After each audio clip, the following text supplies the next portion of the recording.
तुम लोग 10th का मैथमेटिक्स में सरफेस एरिया एंड वॉल्यूम पढ़ रहे हो, लेकिन ये पार्ट 3 है। एक बार चर्चा कर देते हैं क्षेत्रफल और आयतन में क्या अंतर है। तो क्षेत्रफल किसको कहेंगे और आयतन किसको कहेंगे?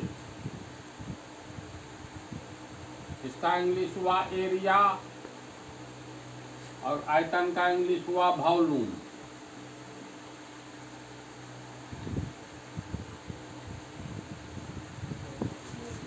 तो क्षेत्रफल हम लोग जगह को कहते हैं, यानी कोई भी आकृति जितना जगह घेरता है उस घेरे गए जगह को उस आकृति का क्षेत्रफल कहते हैं। अब मान लो ये 3 भुजा से घिरा क्षेत्र, ये त्रिभुज है। तो त्रिभुज की 3 भुजाएं होती है। तो मान लो ये ABC, तो पहली भुजा AB, दूसरी BC, तीसरा CA। ABBCCA यानी त्रिभुज के तीनों भुजाओं के द्वारा घेरे गए जगह को हम लोग त्रिभुज का क्षेत्रफल कहेंगे। तो घेरा गया जगह कितना है? देखो ये जो हम इसको रंग रहे हैं उतना ही रंगीन पार्ट में घेरे हुआ है। तो इस त्रिभुज का क्षेत्रफल हो गया यही रंगीन भाग। समझ गया? अगर कोई चतुर्भुज है तो चतुर्भुज में कितनी भुजाएं? तो 4 भुजाएं होती है। तो क्षेत्रफल की परिभाषा के अनुसार किसी भी आकृति के द्वारा घेरे गए जगह को उस आकृति का क्षेत्रफल कहेंगे। तो ये चतुर्भुज जो है इसके द्वारा कितना जगह घेरा गया है?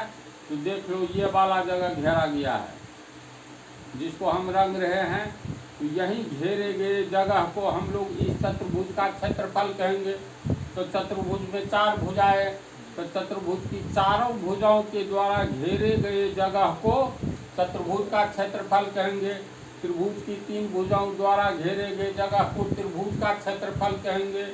इसी तरह मान लो कोई भी आकृति बनाओगे, जैसे वृत्त का क्षेत्रफल किसे कहेंगे? तो ये वृत्त का परिधि हो गया, सरकमफेरेंस। तो वृत्त की परिधि के द्वारा घेरे गए जगह को हम लोग वृत्त का क्षेत्रफल कहेंगे। तो क्षेत्रफल क्या चीज है इसको समझा? नहीं समझा मेरे विचार से। किसी भी क्षेत्रफल, कोई भी क्षेत्रफल होता है तल में, पृष्ठ पर होता है। जैसे ये एक बोर्ड, एक देखो तो एक तल है, पृष्ठ है, तो इस पृष्ठ का क्षेत्रफल होगा।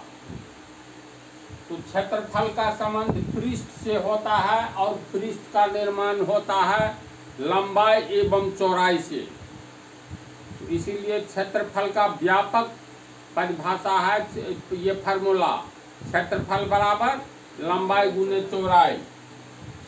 तो तुमको क्षेत्रफल बराबर होता है लंबाई गुने चौड़ाई। लंबाई, चौड़ाई और ऊंचाई। लंबाई को हम लोग पहला डायमेंशन कहेंगे, चौड़ाई को दूसरा डायमेंशन, ऊंचाई। पंचभुज का भी हम लोग क्षेत्रफल निकाल सकते हैं। पंचभुज का मतलब 5 भुजाओं से घिरा हुआ क्षेत्र। खष्टभुज का भी निकाल सकते हैं, 6 भुजाओं से घिरे हुए क्षेत्र को खष्टभुज कहते हैं। तो क्षेत्रफल में हम ये कहना चाहते हैं, क्षेत्रफल एक पृष्ठ का होता है, किसी तल का। तल का मतलब पृष्ठ, पृष्ठ का मतलब तल। जैसे कागज के एक पन्ना में कितना पृष्ठ? 2 पेज होता है, एक और 2, फिर दूसरा पन्ना में 3, 4, ऐसे करके होता है ना। तो कागज का पृष्ठ जो है एक तल है, समतल, समान तल। तो किसी समतल पृष्ठ का क्षेत्रफल होता है त्रिभुज। देखो इस त्रिभुज में ये समतल पृष्ठ पर त्रिभुज का निर्माण होगा। ये चतुर्भुज है, ये भी समतल पृष्ठ पर है, ये भी वृत्त भी समतल पृष्ठ पर है। तो क्षेत्रफल और समतल पृष्ठ में लंबाई एवं चौड़ाई होता है। तो क्षेत्रफल बराबर लंबाई गुने चौड़ाई होगा। लंबाई, चौड़ाई और ऊंचाई को डायमेंशन बोलते हैं।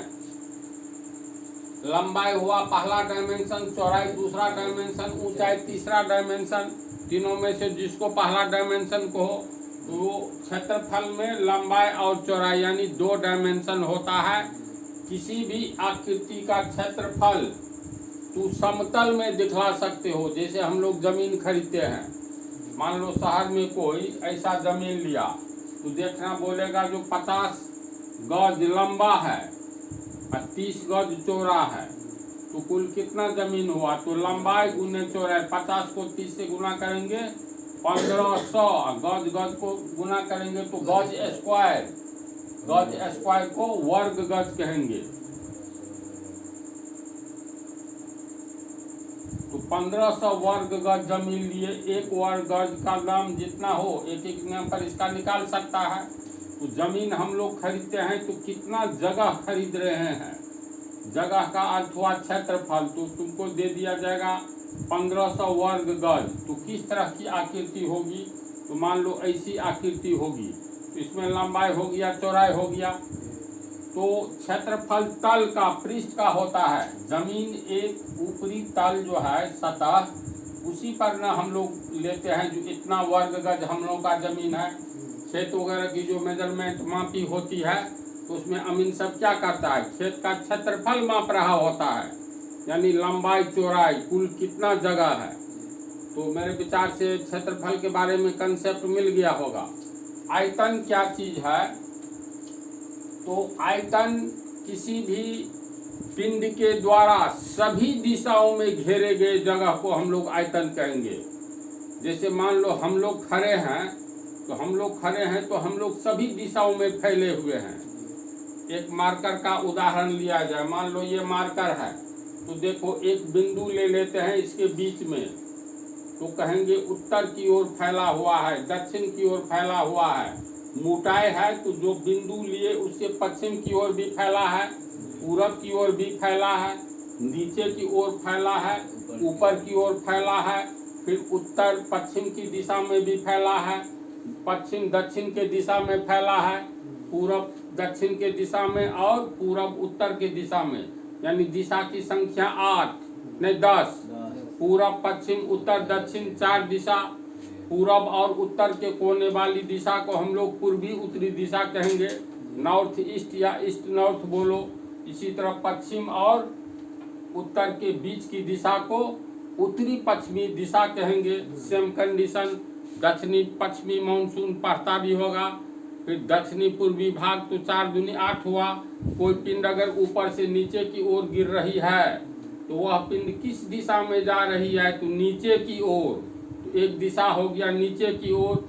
अगर हम लोग रॉकेट छोड़ते हैं सीधी सरल ये पृथ्वी के लंबवत जाती है तो कहेंगे नीचे से ऊपर की ओर, ये अलग दिशा हुई। तो टोटल जोड़ोगे ऊपर से नीचे की ओर, यानी ऊपर की दिशा नीचे की दिशा, इधर 8 दिशा हो गया तो कुल 10 दिशा हुआ।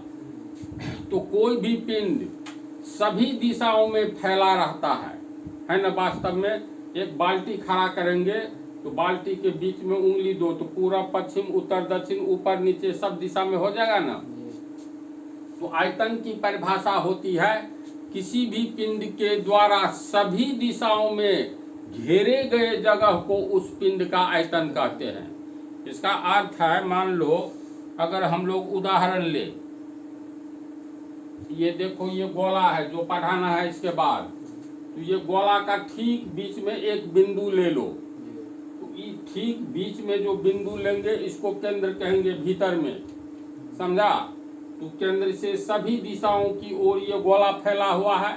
तो इस गोला के द्वारा वायुमंडल में कितना जगह घेरा जा रहा है, तो सभी दिशाओं में जितना जगह घेरा गया वही जगह कहलाएगा गोला का आयतन। मान लो इसको हम पानी में डुबा दे तो ये अपने आयतन के बराबर पानी हटाएगा। तो पानी के भीतर भी रखेंगे तो पर भी जगह घेर रहा है सभी दिशाओं में। शून्य में रखे मतलब यहाँ से पृथ्वी के गुरुत्वाकर्षण शक्ति के ऊपर, तो ये इसका आयतन नहीं बदलेगा। वायुमंडल में रखे, पानी में रखे, मिट्टी के नीचे रखे, आयतन फिक्स रहता है ना। आयतन किसी भी पिंड का आयतन सभी दिशाओं में जगह घेरता है, यानी किसी भी पिंड का आयतन, आयतन की परिभाषा क्या हो गया, किसी भी पिंड के द्वारा सभी दिशाओं में घेरे गए जगह को उस पिंड का आयतन कहेंगे। इसमें तुमको लंबाई चौड़ाई और ऊंचाई, आयतन में लंबाई चौड़ाई और ऊंचाई होता है, कितना लंबा कितना चौड़ा कितना ऊंचा, है ना। तो आयतन में याद रखना, आयतन बराबर होता है लंबाई गुने चौड़ाई गुने ऊंचाई।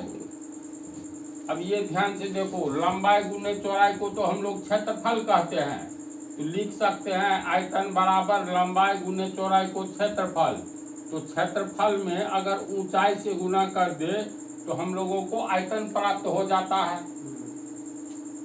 तो क्षेत्रफल में लंबाई और चौड़ाई सिर्फ 2 डायमेंशन होता है, यानी 2 दिशाओं में क्षेत्रफल फैला रहता है, जगह 2 दिशाओं में फैला रहता है लंबाई और चौड़ाई के अनुसार। आयतन में 3 डायमेंशन होता है, लंबाई चौड़ाई और ऊंचाई। किसी भी आकृति के द्वारा घेरे गए जगह को उस आकृति का क्षेत्रफल कहेंगे। तो आकृति एक होती है संरचना, जैसे हम लोग प्रकृति भगवान की संरचना है, ये पेड़ पौधे जितने भी जीव जंतु है सब कुछ एक संरचना है। तो आयतन जो होता है किसी संरचना का, किसी भी संरचना का आयतन उस संरचना के द्वारा सभी दिशाओं में घेरे गए जगह को उसका आयतन कहेंगे। तो आयतन में 3 डायमेंशन, लंबाई चौड़ाई तो होगा ही, साथ में ऊंचाई। तो आयतन में 3 डायमेंशन होता है, क्षेत्रफल में 2। क्षेत्रफल किसी तल में होता है, तल में स्थित आकृति का। अब पृथ्वी का ऊपरी तल जो है इसी में बहुत कुछ है, झील भी है, पोखरा भी है, सड़क भी है, तो सब कुछ का क्षेत्रफल होता है ना, कितना लंबा सड़क कितना चौड़ा सड़क, झील की लंबाई और चौड़ाई कितनी है, यानी क्षेत्रफल कितना है। किसी तालाब का क्षेत्रफल कितना है तो लंबाई चौड़ाई को माप लो, गुना कर दो। आयतन और क्षेत्रफल में अंतर समझना है। और आयतन क्या होता है, किसी पिंड का आयतन होता है, जिससे यह पता चलता है कि वह पिंड सभी दिशाओं में कितना जगह घेर रहा है। क्षेत्रफल में 2 डायमेंशन, आयतन में 3 डायमेंशन। हमको लगता है तुम लोगों को दिमाग में आयतन और क्षेत्रफल के बारे में जानकारी आ गई होगी। अब तुम लोगों को बतलावे गोला। तो ये देखो गोला का आयतन का कितना क्या हो गया, ये गोला छोटा है तो इसको हम लोग जेब अपने मुंह में मान लो नींबू समझ करके रख सकते हैं। यही गोला ज्यादा सभी दिशाओं में जगह घेरेगा तो इतना बड़ा होगा, इसको मुख में नहीं रख सकते हैं, क्योंकि मुख में जितना जगह है सभी दिशाओं में उससे ज्यादा जगह ये बना रहा है। तो आयतन और गोला का कंसेप्ट आ गया होगा ऐसा हमें लगता है। तो इसके बाद है ये पार्ट 3 स्टार्ट करते हैं।